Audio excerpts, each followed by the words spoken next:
Now, some people want to go from zero to expert voice overnight, right? So I think it's not about trying to rush into this and go, I want to do a TED Talk straight away. It's about setting that as an end goal and then enjoying the journey that it's going to take you on to get there. Welcome to the Master Your Business podcast, the place where we help you unlock your potential and take your professional presence to the next level. Today, I have brought in an incredible guest speaker, and we're tackling a hurdle that makes most people want to crawl under a rock and hide for the rest of their lives. I'm talking about public speaking, right? Now, if the mere idea of stepping onto a stage makes your knees knock or your palms sweaty, I can honestly tell you that you are not alone. That is more often than not me before I do any in-person speaking event.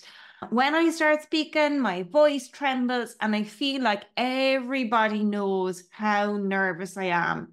But guess what? There is a way to ditch that fear, those nerves, and make your voice heard loudly and clearly. Get ready to be inspired because I've got the incredible Ed Darling in the house. He's an expert speaker, coach, and founder of Project Charisma and Charisma Club. I can't help myself. I have to say it. It's about to get seriously charismatic in here. Okay, folks, grab your pens and notepads or wherever you're going to take notes. Ed is dropping some serious gems in this episode. Okay, let's dive in. Ed, I'm so excited to welcome you to the Master Your Business podcast. Welcome. Thank you very much. I am very excited to be here. Oh, folks, for those of you listening, Ed and I had met at an event and he came up to me after I'd spoken at an event and I'd been like, oh, I was secretly shitting it, you know. And Ed, as you've heard, Ed helps people with public speaking. And one of the things that Ed and I spoke about before we started recording was on the show, we don't typically talk about people's backstories and how they got to be where they are in their business. We just cut through the shit and get straight through to the practical stuff. But in this instance, I want to ask Ed about telling your backstory, because from a place of public speaking and stuff, what are the do's and don'ts around that, Ed? So telling your backstory, I guess the first thing that comes to mind is it has to be relevant to your audience. So if you've got a backstory that they can resonate with, and if you've been on a journey that your audience are trying to emulate, that's going to be really engaging for them because they're not just listening to your story, they're thinking about their own and how they can apply what you've gone through. I used to have terrible anxiety around public speaking. And when I share that with my clients and my customers and my audience, they can see that I have gone from that zero to now being able to speak confidently and think about themselves making the same journey. So I would say if it's relevant, then use it. If it's not relevant, then you don't have to. Or not everyone needs to have some kind of big backstory. And where do you think somebody should start with the backstory? I know, for example, and just to give you a bit of background in terms of why I asked this, is that the very first online presentation I did when I started my business, I thought I needed to share a backstory about who I was and why people should pay attention to the stuff that I was sharing. Yeah. And later, somebody who I saw had attended was a mentor, and she mentors people on public speaking. And I went to her for mentorship afterwards, and I asked for feedback because she'd been on one of my presentations, and she said that I spoke for too long about myself. So I was like, okay, good to know. And now, very often, I actually don't share anything about myself. I just dive straight into the content like I do on the show. So I'm like, where do you start? How much do you tell if you're going to share? What are the things that people might be interested in? How do you know what things they're going to be interested in? Tell us all the things, Ed. Yeah, I think there's somewhere maybe in the middle that we need to find a sweet spot here, because if you just come out talking to people about your expertise without any context as to who you are and why you're talking about that, then people can be left wondering, what's your authority to speak on this? So I think people do like to have a bit of that context beforehand, especially if it's the first time that they're hearing from you. If you're running a podcast like yourself, Deirdre, and you've got a continual audience, you don't need to introduce yourself every time because they'll already know. But if you're speaking to if it's a fresh audience, then they're probably going to want to know a little bit about you. That said, you are right. There is a balance to be found here. And I've seen it myself where people have got an hour-long presentation and the first 30 minutes is their introduction. And that can be a huge turnoff. So less is more. Keep it to the really interesting tidbits and the things that are most relevant to your audience. And you just always got to be very careful. We all like talking about ourselves more than anything else as people. You always have to just make sure you are keeping that wound in a little bit. And if in doubt, deliver that to somebody else who can give you some objective feedback beforehand. So when you say keep it to the interesting tidbits, what I think might be interesting might not be interesting to anybody else. So how can you gauge that? Ultimately, you have to ask them if you really want to get down to it.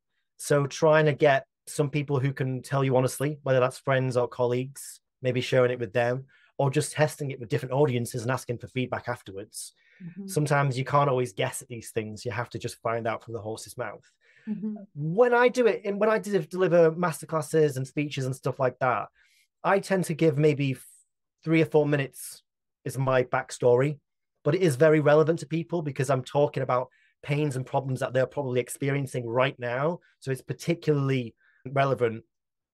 I would say if you're only spending a few minutes, then I don't think there's too much risk of it being a turn off for people. Yeah, that makes sense. And I think it's trying to figure out what are the messages that you want to get across in that 3 or 4 minutes and again, what is it you're trying to do in that 3 or 4 minutes? Should it be connection? Should it be trying to establish your expertise and your authority? What is the purpose of sharing that backstory in terms of positioning? Like talk me through your mindset when you're doing that, because I don't know the answer. That's a really good question. I think the first thing is it depends on the audience. So let's say you're speaking to a general business audience. You obviously want to build a bit of credibility is number one. You also want to be a human, so they feel like you're not just this expert, but you're an actual person who they can relate with. And I guess you want to talk a bit about shared struggles. So they know that you've experienced things that they are struggling with in whatever ways that is. And if you do that, then you've got people on side. I also think another point of this is what you might call your why, or the inciting incident that got you into it. People often like to know what first sparked Deirdre to be so passionate about business and helping other people, and where did that come from? And if you can tell us that in a little tiny anecdote that's short and sweet, brilliant, I would say.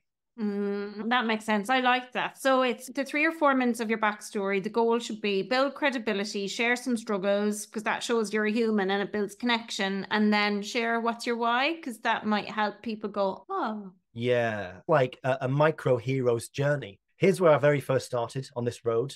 I had some problems and faced some challenges. Now I'm here and I've worked with X, Y, and Z clients, or I've achieved A, B, and C, and that's my credibility builders. Now let's make it all about you and how I can help you achieve the same. That would be my sense of things. Oh, I love that. And you're talking my exact language, Ed. Yeah. Okay, so in terms of public speaking, and I think the first thing is, let me start at the beginning. For anybody who's never done any public speaking before, what can they do to get public speaking gigs, prep themselves for it, and then show up and deliver a fucking A-class talk?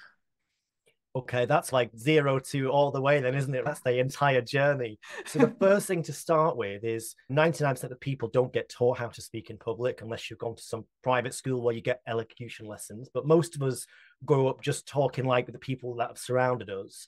So getting some training is, I think, really important, whether that's going to a speaking club, coming to a coach like me, or just watching other people who you admire and figuring out these things by yourself through practice.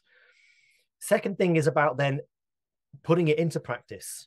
It's no good just learning how. You have to learn through doing it, whether that's showing up on LinkedIn videos, coming onto podcasts like this, speaking in small workshops. There's a lot of different routes in before you end up on that big stage. Now, some people want to go from 0 to expert voice overnight, right? And then you end up having a lack of experience and a lack of, if you're going to walk the walk, you should be able to talk the talk, and vice versa. So I think it's not about trying to rush into this and go, I want to do a TED talk straight away. It's about setting that as an end goal and then enjoying the journey that it's going to take you on to get there. And there's that great quote, isn't there, that I heard recently, which is, I'm going to ruin this, but it's along the lines of, you don't just work on the work, but the work works on you.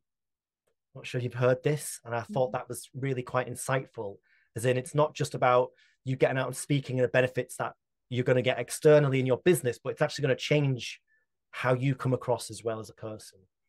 Yeah, that's deep. Yeah, it's pretty deep, isn't it? So like for me, overcoming my fears, building my communication skills, then building my business, it's changed who I am as a person as well. The battles and the fights and the trials and the tribulations you have to go through to get that, the work that it does on you is more important than the work you're doing on it, if that makes sense. And something, Ed, I want to ask you about, let's say for me and probably loads of people listening, during COVID, we all got really comfortable being on camera and on Zoom and having conversations like this, which feels face to face.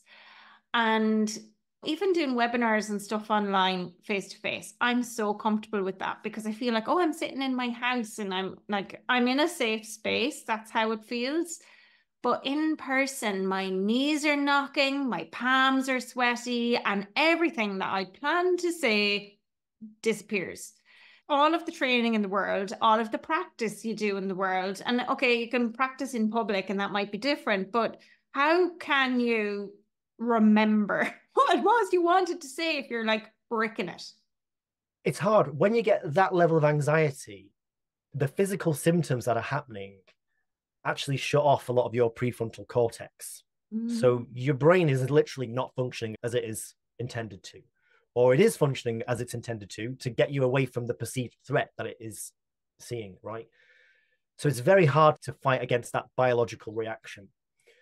The one thing that we have that influences that physiology, which is the fight, flight, freeze system, is breathing, because breathing happens both consciously and subconsciously. So it's a little bit of a backdoor hack to change this otherwise autonomic system, which is out of our control, which is why when you feel very nervous and your knees are wobbling and all that stuff, logically you say, this is ridiculous, I don't need to feel this way, but you have no influence over what your body is doing. It's doing it automatically. Yeah. But breathing gives you that influence. And what it does is when you breathe deeply into the diaphragm, it starts to trigger what's called the rest and digest system, which is the opposite of the fight or flight. And it starts to bring you back down.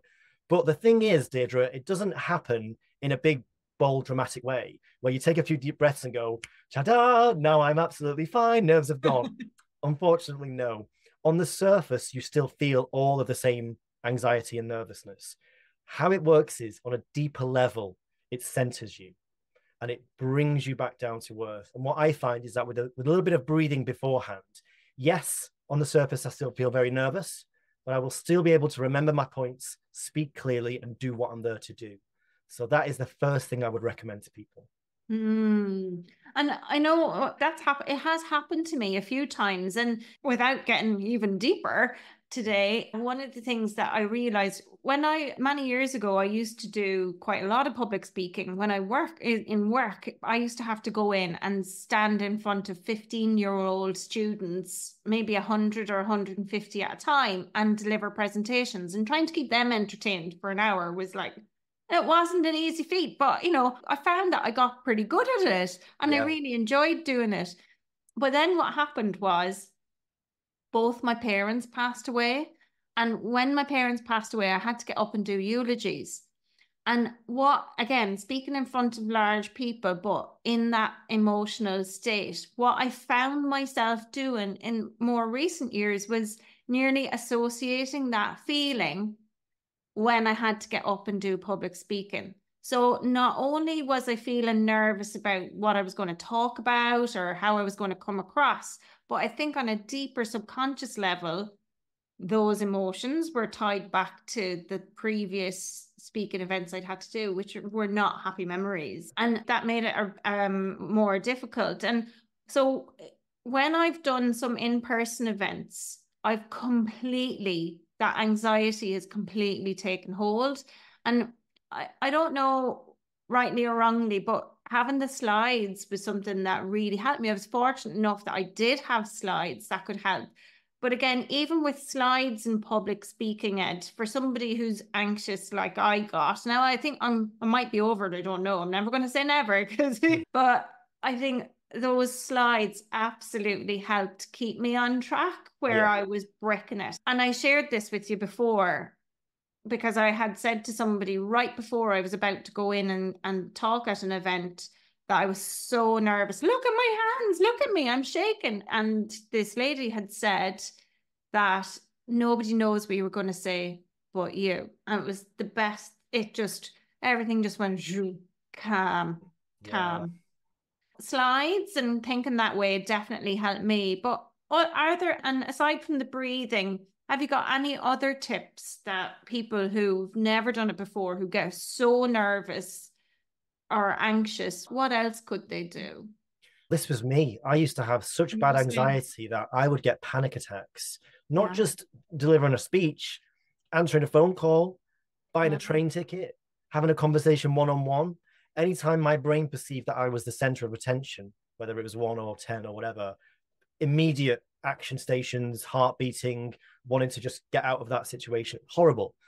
Wow. The way I overcame it was simply by brute forcing myself into my discomfort over and over again. Probably not the best way, but it worked for me. I found acting and public speaking and threw myself into both. And over a number of years, I slowly just won back my confidence. When I'm working with people now, I try to speed up that process for them so it happens a lot faster. But I think ultimately, there's lots of different tools and techniques and tips and mindsets, all that stuff. The basics is learn how to be a bloody good speaker, because when you know you can speak really well, that gives you confidence. Make sure your content is great, because you get confidence from your content when it's practiced. And then get out there and do it so many times that you convince yourself that you can do this. And you have to stack that confidence high, because every negative experience weighs a lot heavier on our psyche than the positive experiences. It's like a feather and a pound.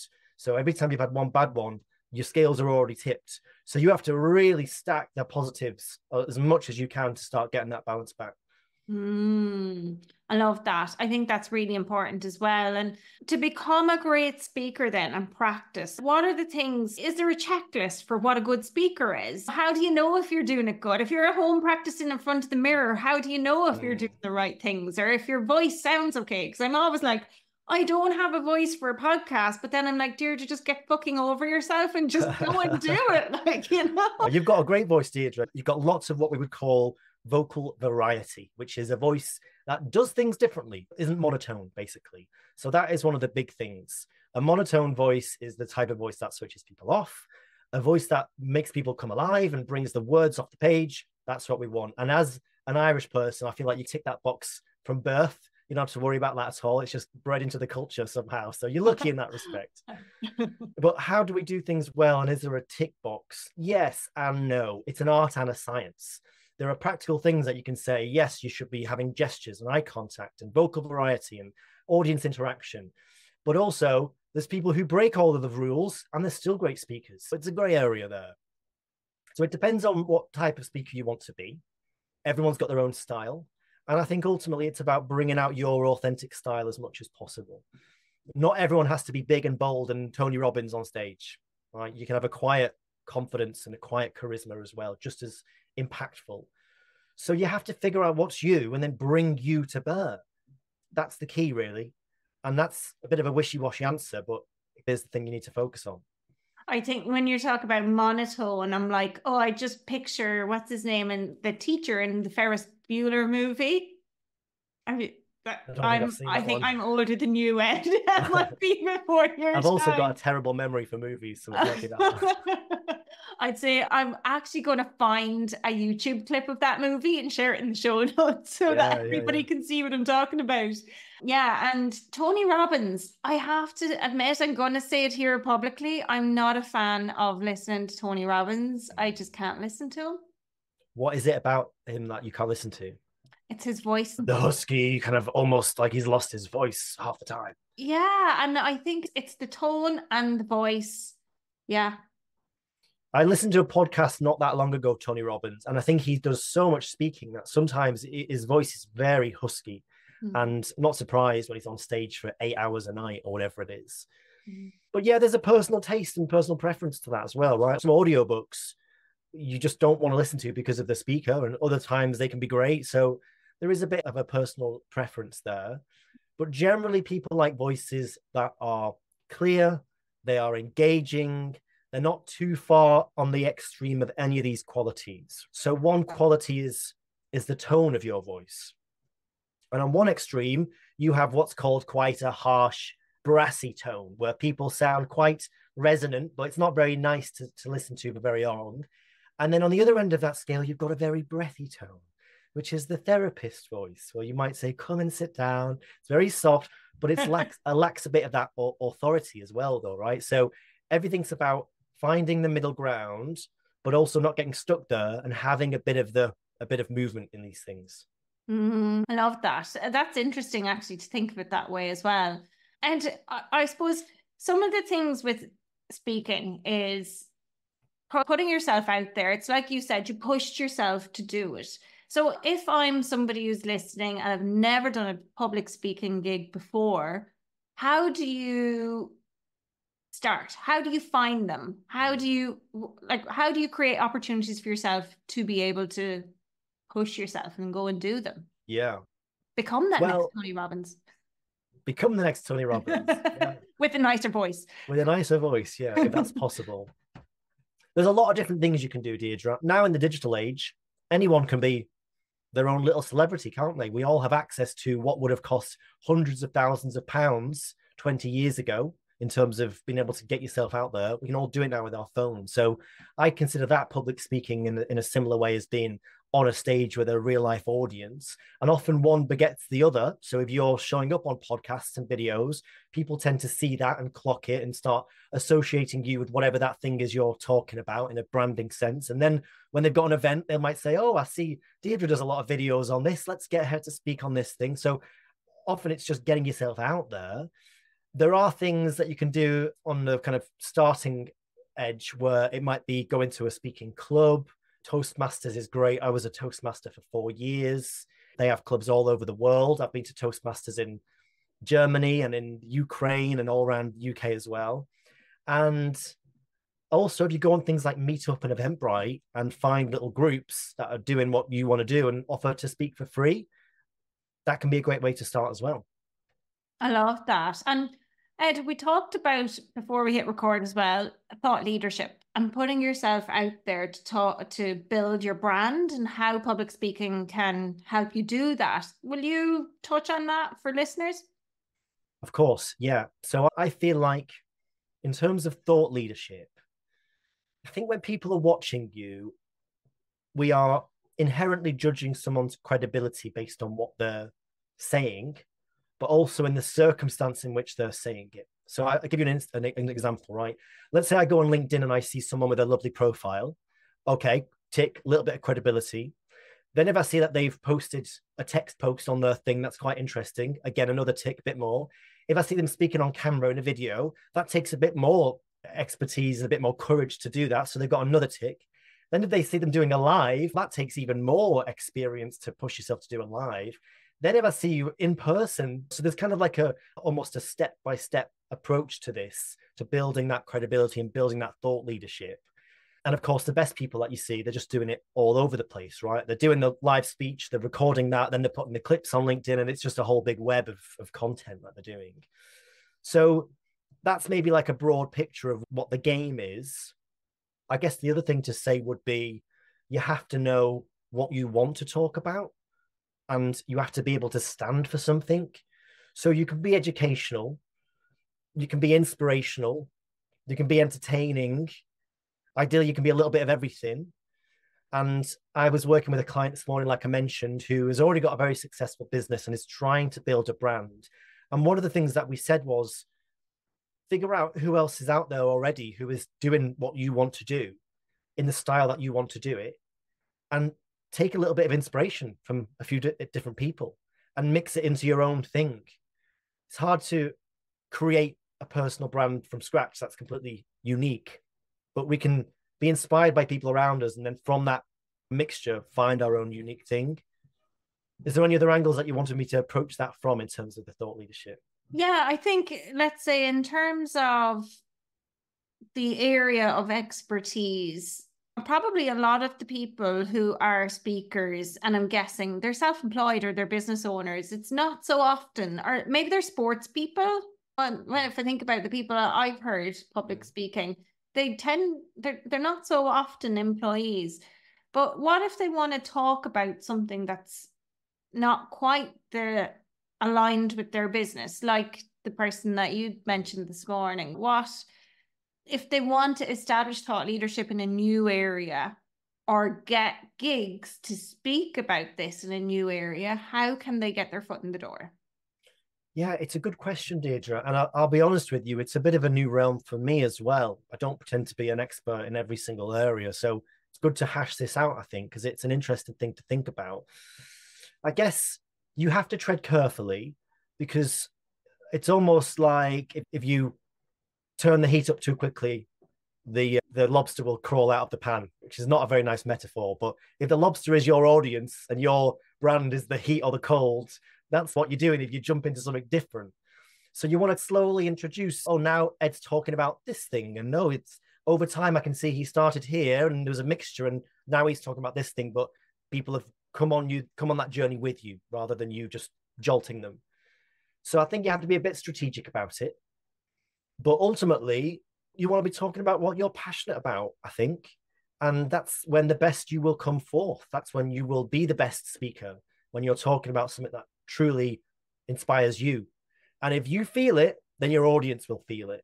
Whereas if you're just going through the motions, talking about such and such a dry topic, good luck trying to be really inspiring to people. Yeah, that makes so much sense. And I think probably, yeah, it's that passion, isn't it? It's the people who are so passionate on stage or when we hear them speak, and they're the ones where we're like light bulb moments or paradigm shifts, or they're the events that you remember, aren't they? Definitely. And I'm thinking back to your speech, Deirdre, because I've seen you speak twice now. Firstly, when you were doing the keynote style with the slides, and then when you went on the panel. And just going back on that for a second, because it's so funny, and I see this all the time, that your experience of being so nervous and trembling just does not translate to what the audience sees whatsoever. First time I saw you speak, I was like, wow, she's very confident. And you'd just come from some other speaking gig and you'd flown into Manchester. And I was like, wow, you're obviously doing so much. Behind that, you're having a very different experience, but your audience don't always know that. So you have to remember that. It's not always as obvious as it feels like it would be. Mm-hmm. Yeah, and at that first one, Ed, as well, if you remember, anybody who's listening, if you saw me speak at that gig in Manchester, my nerves did get the better of me, and it came through in swear language. So I do swear, but I swore an awful lot more in that live event, and that was nerves. But do you know what? I only clocked that when you told me. When you mentioned it, I was like, oh, that makes sense. But when I was just watching from the audience, and I'll be honest, I'm not the sharpest tool in the box, so I don't always pick up on these things. I watch films and I will completely miss all of the subtext. So that's where I'm coming from here. But I just thought you were enjoying yourself and you were matching the energy of the room, because it was a very informal, creative session, wasn't it? And a lot of other people were being very authentic in how they spoke. So I thought more of that was coming through of you. But yeah, it makes sense as well that if you're a bit nervous, you tend to do these things without always being aware of them. Mm-hmm. But I still think you spoke excellently and you came across lots of passion, lots of enthusiasm. And this gets to a great point, Deirdre, which is that enthusiasm plus clarity beats confidence. Everyone puts confidence on a pedestal. Hang on. Enthusiasm plus clarity beats confidence. Yes. That's powerful, Ed. When we get up to speak, we are fixated with confidence. And we think I need to feel, look, sound confident, otherwise I'm no good. But the reality is you never have complete control of how confident you feel. We just don't. No matter how much you're prepped, you still might feel really nervous. So it's not the right thing to focus on. Better to focus on, A, your enthusiasm, right? Showing it with that passion, regardless of how you feel. That's a quality you can always tap into, even if you feel uncomfortable. But then also backing that up with the clarity as well. Because if you're all the enthusiasm, but no one can understand it, then that's not good. And if you're really clear, but not passionate, that's a bit lackluster. But if you can get both, people will forgive you for looking a bit nervous or not being entirely confident. That doesn't matter at all. I love that. Write down enthusiasm plus clarity beats confidence. I'm seriously going to take that with me forevermore. I'm never going to forget that. Thank you, Ed. And yeah, the second time you heard me speak, it was at another event in Manchester again. And I was on a panel this time. And on the panel, I was so nervous again because I think I might have done a panel discussion before, but this time I felt like really intimidated being on the panel. And I was really worried if I'm the third person, because there was 3 of us on the panel, if I'm the last person, number one, will I remember the question that was asked first? And number 2, will I have anything left to say? So yeah, those were like real life thoughts going through my head, which made me so much nervous sitting up there in front of like 100 people. What tips do you have for anybody who finds themselves on a panel?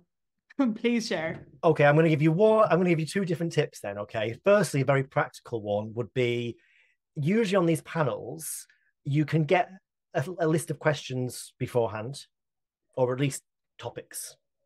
Some people I've heard even give the organizers the questions and they say, right, I want you to ask me A, B, and C, usually when they've paid to be on the panel, which happens a lot in the corporate world. But if you can prepare some answers beforehand, and for each of those questions, if you can have a story attached to it, then regardless of what anyone else says, they're never going to have your story.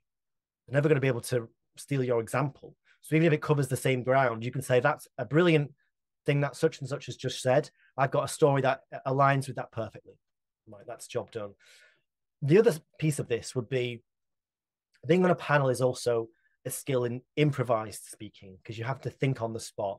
Even if you've prepared some of your answers beforehand, there's also an element of spontaneity there.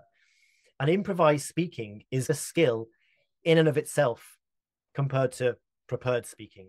Someone can be great at one, terrible at the other, vice versa. So you have to practice both.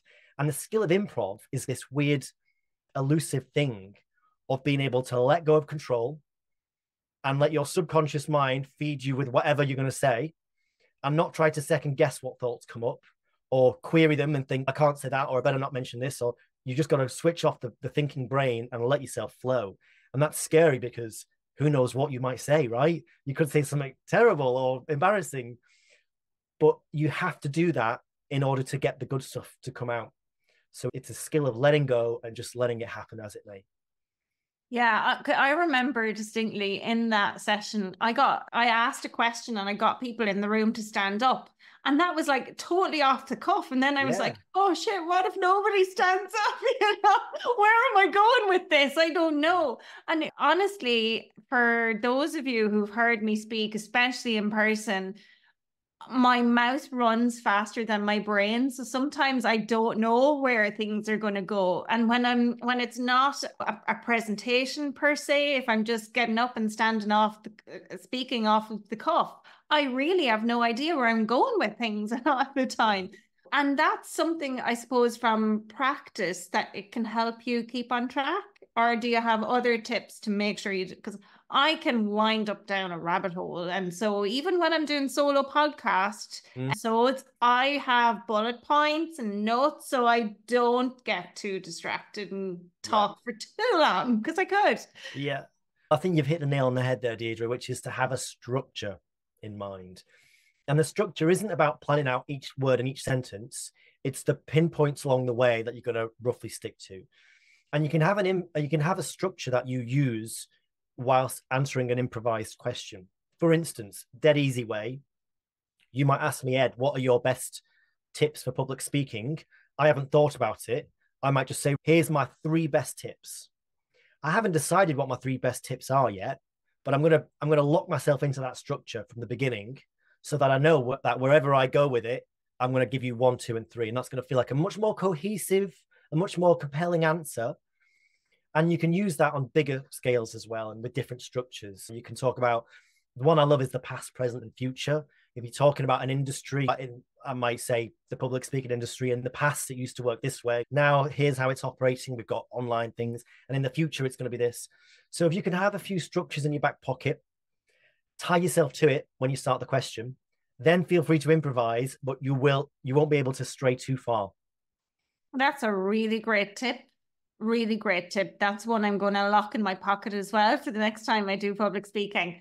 And I have one final question, actually, because some of my clients, Ed, a lot of them are coaches and consultants, and several of them work with corporates. They work with teams and they work with executives in corporates. And often part of what I'm helping them to do is to get their foot in the door so that they can get coaching gigs and stuff like that. But how or what tips do you have for people to get their foot in the door for a company, a corporate, a global organization who's maybe putting on an event or who has a panel opportunity for somebody to go on? How can you get known by those so you can get in the door? I think, again, it's like a step approach where you have to be able to climb up the steps. I've done a lot of corporate training, not with international mega corps, but with a lot of small and medium-sized businesses around the UK. And for me, the way it's worked is you have to put stuff out until one fish bites, right? You have to keep throwing your rod out with content and videos and things until you get one bite, and then do a bloody good job of it and make sure you get the testimonial and make sure you leverage it as much as you can. And then if you do that, you're more likely to get the next bite and the next bite. And so that's how it's worked for me. Just be really good at what you do, over deliver, make sure that people want to share and tell you about their friends and their colleagues, because the corporate world, everyone speaks to each other on LinkedIn. And so that's a very organic way of doing it. Fantastic. Ed, I think some of my biggest takeaways are to answer with the panel question, as in, give me 3 tips. Here are my 3 tips, and locking yourself in. I don't even need to write that down. I'm forever going to remember that one. And enthusiasm plus clarity beats confidence. Ed, before we wrap up, is there anything else that you think somebody who's about to embark on a public speaking mission or experience, whatever you want to call it, is there anything else that they need to know or should know, or any other tips or advice you got? I think if someone is really anxious and nervous, because that's what we talked about a lot, I think one of the first things that you need to do before all of this other work is to really accept how you feel. So when I had real social anxiety, anytime it would trigger, I would fight against it. And I would be ashamed and embarrassed. And I would think, I shouldn't feel this way. I shouldn't have this reaction. And there's a great quote by Carl Jung who says, what you resist persists. And I was resisting it for so many years. I was stuck with it. It didn't go anywhere. It just got worse. And only when I got to the point where I could say, do you know what, Ed? It's fine. I'm going to be nervous. I'm going to feel completely panicked. But on a deeper level, I'm going to be okay with that.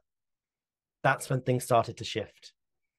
And so what would be my first bit of advice for people. You have to learn to have radical acceptance. When your nerves come, don't just say, I accept them. Say, I embrace them. Yes, I'm glad I feel nervous. I'm glad I've got this tension in my body. I'm going to use it. I'm going to be thankful for it. And you have to just reframe it as much as you can to push through. And that's when you can start moving in a more positive direction. Love that. Love that. Ed, I'm going to share where everybody can find you in the show notes and everything, but is there anything exciting coming up for you for the rest of 2024? What's happening in your world? We'll talk about comfort zones. I've been pushing my business comfort zone recently, launched my own community group program. I've been doing one-on-ones and team training for a long time, and I've wanted to evolve that to a more scalable delivery. But building a community, it's not build it and they will come. It takes a lot of work and craft, and it's difficult. So I'm in the middle of that right now. But if people are interested, now's a great time to join. If you want to get some public speaking practice, join a community of people who are all working on the same goal, then follow me and I'll be happy to tell you a bit more about it. Woohoo! Exciting. Fantastic, Ed. Thank you so much for joining us on the Master Your Business podcast. And folks, check out Ed's details over on the links below. Thank you. Thanks, Deirdre. What did I tell you? Some serious gems, right? What an incredible session. Remember, true confidence comes from action. Now, if you're ready to take your communication skills to the next level, feel free, reach out to Ed at Project Charisma. You never know, we could be going and watching you on stage speaking somewhere really soon.